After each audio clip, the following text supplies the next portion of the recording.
Hi guys, मैं अजय कंबोज और आज मैं बात करूंगा कि बहुत सारी ऐसी गलतियां हम इन्वेस्टमेंट के दौरान करते हैं जो हमें नहीं करनी चाहिए।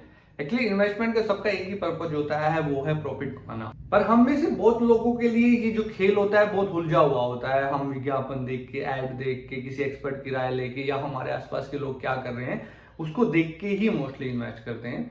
हमें लगता है कि लोग क्रिप्टो करेंसी से अमीर बन रहे हैं, उसमें इन्वेस्ट करके उन्होंने बहुत पैसा कमाया है, तो हमें भी क्रिप्टो करेंसी लेनी चाहिए। या प्रॉपर्टी में लोग इन्वेस्ट कर रहे हैं, कल रेट बढ़ेंगे तो उससे हमें अच्छा मार्जिन आएगा, शेयर मार्केट में इन्वेस्ट कर देते हैं। तो सबका अपना तरीका होता है, कुछ के लिए अच्छा भी होता है, कुछ के लिए खराब भी होता है। लेकिन मेरे पॉइंट ऑफ व्यू से देखो, मैं अकाउंटेंट नहीं हूँ, सीए नहीं हूँ, कोई एक्सपर्ट नहीं हूँ, लेकिन जिस तरह से मैं इन्वेस्टमेंट के पॉइंट ऑफ व्यू को देखता हूँ उस तरीके को मैं यहाँ पे डिस्कस कर रहा हूँ। एक्चुअली मेरे एक दोस्त के पास कई लोन है, उसके पास कार लोन है, हाउस लोन है, और किस्तें बीच में ना देने के कारण उसका सिबिल भी काफी खराब है। दूसरी तरफ वो शेयर मार्केट में इन्वेस्ट करता है, एक अच्छी खासी अमाउंट उसने शेयर मार्केट में भी इन्वेस्ट की है, इस उम्मीद में कि उससे उसको एक अच्छा लाभ प्राप्त होगा। और मैं मान लेता हूँ कि वो 20% के हिसाब से प्रॉफिट कमाता है शेयर मार्केट में, और उससे 1 लाख रुपया, 1,20,000 रुपये बन जाते हैं साल के अंत में।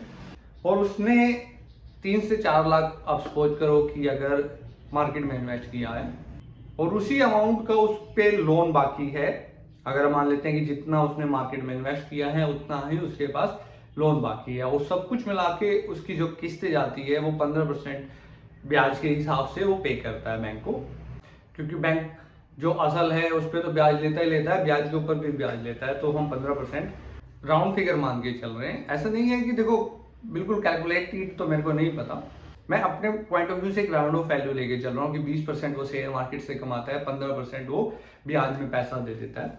तो अगर ओवरऑल हम देखते हैं कि 20% एग्जैक्ट वो कमा रहा है और 15% वो ब्याज के रूप में दे रहा है बैंक को, तो उसको केवल 5% ही साल के बाद में बचता है।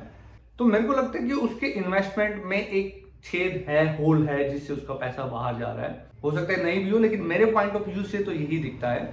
अब अगर सब कुछ सोचने के अनुसार चलता रहे तो 5% कमा रहा है तो कोई गलती नहीं है, लेकिन मार्केट उतार चढ़ाव की होती है, कभी ऊपर होती है, कभी नीचे होती है, कभी फायदा होता है, कभी नुकसान होता है, तो इस हिसाब से मार्केट चलती रहती है।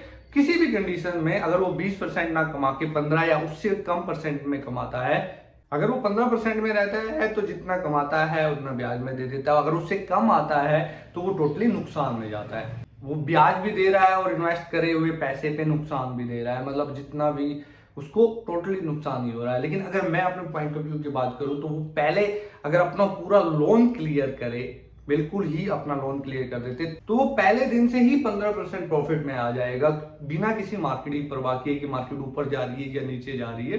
क्योंकि जो उसकी जेब से 15% एक्स्ट्रा जा रहा था वो तो बाहर जाने से बच जाएगा।